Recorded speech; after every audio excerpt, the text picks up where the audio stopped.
বুঝতে পারছি। এখন কি এটা এক্সচেঞ্জ করা যাবে রোডমাস্টার বাইকটা? জি অবশ্যই ভাইয়া। ভাই ওই যে কয়েকজন ব্যবসায়িক এক্সচেঞ্জ অফার বলে।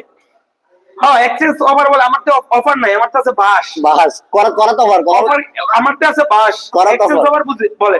আরে মিয়া এক্সচেঞ্জ অফার বলতে কিছু হয় ভাই? একটা হুজুর তো বলে আবার 3 মাসের গ্যারান্টি, 6 মাসের পিস্টন গ্যারান্টি ইত্যাদি। আমি বলতে চাই ভাই, আপনি খুলনাতে আইবেন, রাজশাহীতে আইবেন, অনলাইনে ব্যবসা করবো। নরসিংদী জেলায় কয়টা বাইক বেচে? একটা বাইক বেচে না নরসিংদী জেলায়। কারণ নরসিংদীর মানুষ বেশিরভাগ বাইক নতুন কিনে।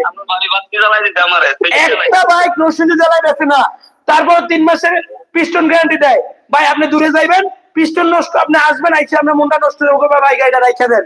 এটা একটা কৌশল। আবার কি 6টা পিস্টন গ্যারান্টি ভাই, 6 মাসের পিস্টন গ্যারান্টি। ভাই আপনি পিস্টন নষ্ট হলে কি আইবেন ঠিক করতে? পিস্টনের কাজ করলে তো কয়টা লাগে? 2000 টাকার কাজ লাগে, 3000 টাকার কাজ লাগে, সর্বোচ্চ 5000 টাকার কাজই লাগে। আবার কি 6টা ফ্রি সার্ভিস। ওই মেয়ে খাইয়া লয়ে কাম নাই, সিলেট বাইক লয়ে গেছে